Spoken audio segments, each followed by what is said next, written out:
Olá, Nonano! Como vai vocês? Hoje nós estamos dando a continuação da nossa revisão, certo?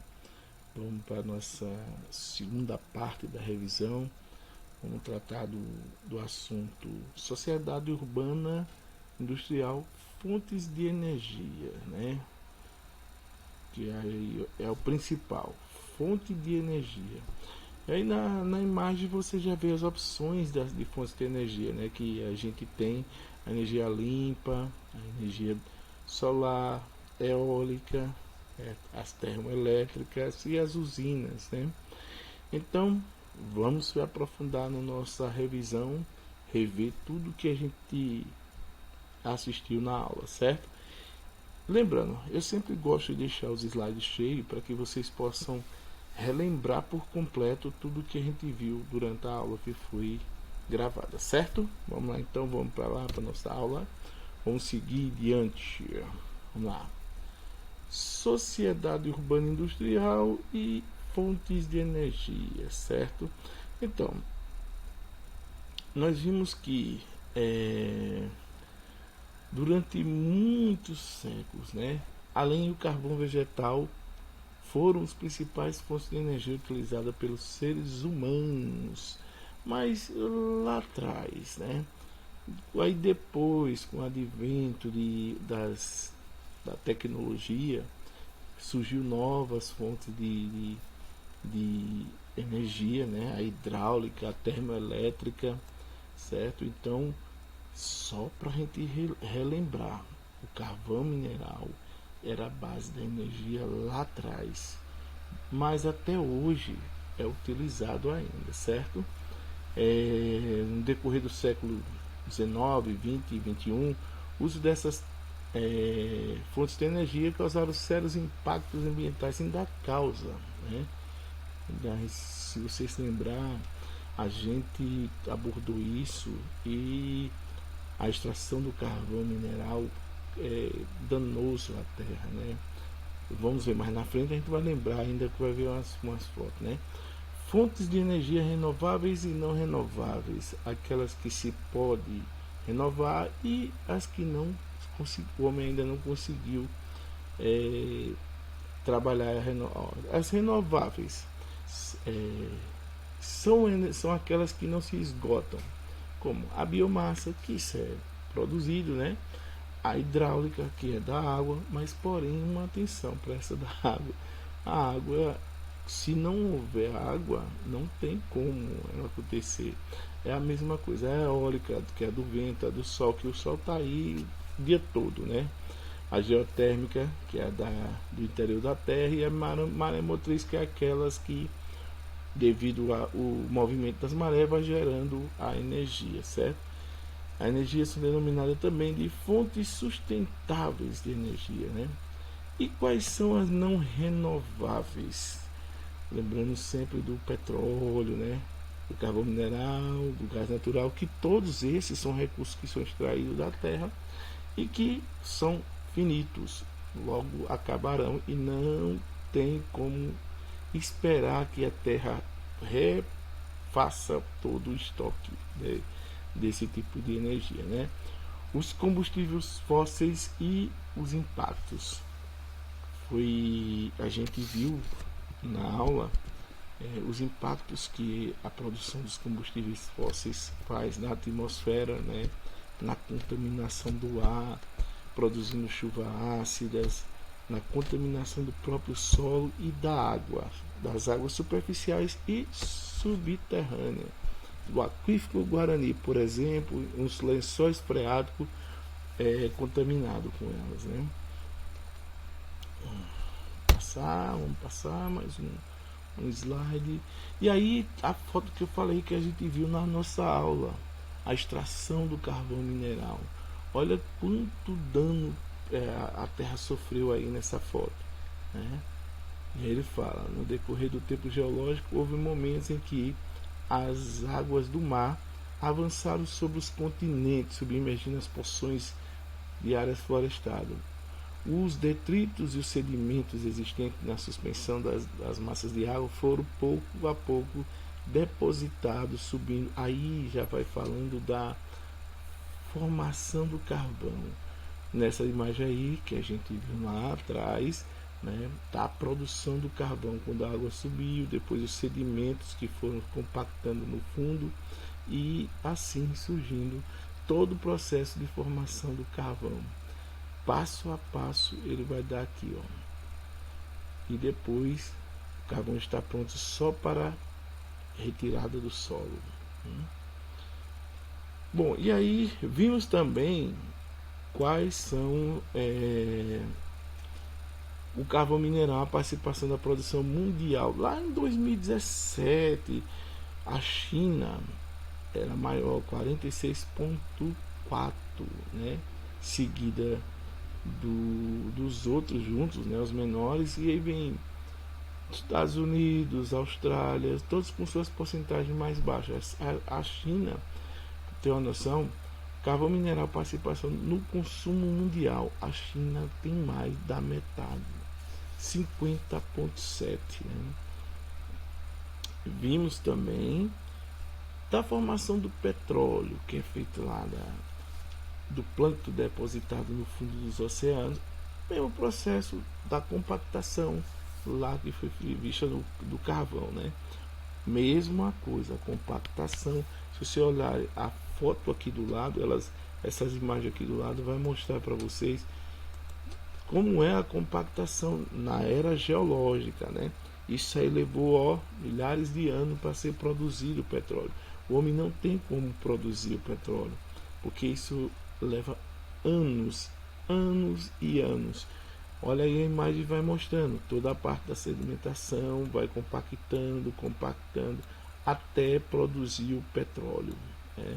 Ele fala aí, o plâncton é depositado no fundo dos oceanos, né, lá no leito, e o petróleo e gás natural formam-se das rochas sedimentares porosas. Tá? O petróleo e o gás deslocam-se para as camadas superiores e o petróleo e o gás são retidos em bolsões. Por isso que quando fura a terra, ele vai encontrar os bolsões que dá aquele jato de imediato devido à pressão, né, que tem nesses bolsões de ar, né? E lembrando que o petróleo não é uma fonte renovável justamente e nem limpa, porque polui bastante, né? Aí ele fala sobre a produção de petróleo, que a gente viu lá atrás, quando foi que começou em 1859 no Brasil, né? E no fim do século XXI, o país se tornou o maior produtor mundial de petróleo. Temos ainda, né, o pré-sal que foi descoberto aí e está sendo já trabalhado, né? O primeiro local foi lá no Recôncavo Baiano, né? A exploração começou ali, né, no município de Lobato, e atualmente o petróleo e seus derivados são as principais fontes de energia no mundo, mas hoje a gente já está vendo que as energias limpas também estão ganhando força, né?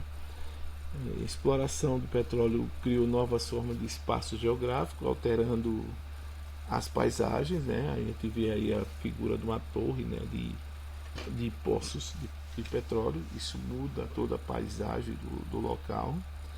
E a participação na produção mundial. Em 2017, o Brasil ele fazia parte, mas era um grupo seleto, pequeno lá atrás, né? Essa descoberta do pré-sal, mas hoje o Brasil ele é autossuficiente, né, na produção de petróleo. Temos uma dolarização dos preços, mas temos petróleo suficiente também, né? Ele fala aqui do lado também sobre a participação do consumo, ali a produção. O Brasil tem 3%, né? E aqui o Brasil já passa 3,1% no consumo, né? Um pouco a mais, mas hoje o Brasil já conseguiu equilibrar essa balança, né? O gás natural é outra importante fonte de energia do século XX e XXI. Pode ser encontrado sozinho ou associado, né, ao petróleo bruto. ele é muito usado através dos gasodutos, nas fábricas, nas empresas. E aí ele fala também na produção. Na produção, o Brasil ele compra, ele importa, né, o gás. E no consumo, quem tem mais produção é os Estados Unidos, com 20%. E no consumo, os Estados Unidos não. Os outros, né? Tudo junto, vão gastar 39,5%. Mas os Estados Unidos tem um consumo alto também, 20,1%. É mais do que ele produz, certo? A energia elétrica, a descoberta da energia elétrica foi uma verdadeira revolução no modo da produção. Atualmente existem três formas principais da produção de energia, né? A hidrelétrica, a termoeletricidade e a eletronuclear. Ambas são elas, uma queima o carvão mineral, petróleo, gás natural e outros materiais como o bagaço da cana, que é hidroeletricidade, né? A termoeletricidade é pelo aproveitamento da energia contida nos átomos de certos elementos químicos, como o plutônio, o urânio, né, e a eletronuclear, que nós estamos vendo aqui, né, a hidrelétrica, que é uma energia limpa, né, que é a força hidráulica que vai gerar toda a energia. O Brasil ele tem sua parte de produção de energia praticamente toda hidráulica. Ela vem das barragens de Paulo Afonso, Três Maria, do Rio São Francisco em peso, aí tem uma produção alta de energia, né? Mas temos outras fontes também de energia no Brasil. Termoeletricidade, diferente das usinas hidrelétricas, são poluidoras de meio ambiente, enquanto a hidroeletricidade, que é a hidrelétrica, né, hidráulica, não produz a poluição. Já a termoeletricidade sim produz, é muito poluente ela. A energia nuclear, essa então ninguém quer que, geralmente as cidades, né, os estados, uns recusaram a instalação porque viu que isso é uma energia perigosa. E lá em Hiroshima mesmo, quando teve a explosão, o solo ficou contaminado por muito tempo. A energia nuclear, ela é boa, mas é muito poluidora, tóxica e perigosa, né? O homem está trabalhando para conseguir dominar esse tipo de produção de energia. Energia nuclear nos 5 maiores consumidores mundial. Os Estados Unidos está sempre em primeiro lugar, né? Aí vem a França, a China, a Rússia, a Coreia do Sul. São os que estão lá em cima. O perigoso aqui principalmente é o lixo tóxico, certo? Então, nós vimos também esse caminho aqui das fontes de energias, né? Lembro que a gente passeou nele aqui, falando de cada um deles. A produção da energia através da biomassa moderna, a energia maremotriz, que é aquela produzida pela força das marés, né? A energia solar, que é uma energia limpa e renovável. A energia geotérmica, né, que aí já é um pouco mais poluidora. A energia eólica, que é a energia produzida pelos ventos, né, totalmente limpa. Só altera um pouco a paisagem. Quando aí você vê aquele monte de catavento gigante, né, que a gente chama, aquilo ali altera um pouco a paisagem. No meio do Nordeste você vê lá aquela fila de torre, está aqui na imagem, né? Então nós temos aí, relembrando, né, as fontes de energia são renováveis e não renováveis, limpas ou poluidoras, né? E quais são elas que a gente tem, principalmente no Brasil? A hidráulica, né, que é das usinas, né? A maremotriz, né? A biomassa, a energia solar, a energia geotérmica, a eólica. Então, espero que vocês tenham relembrado tudo que a gente viu, né? E esperando que também daqui saia aquele dezinho, né?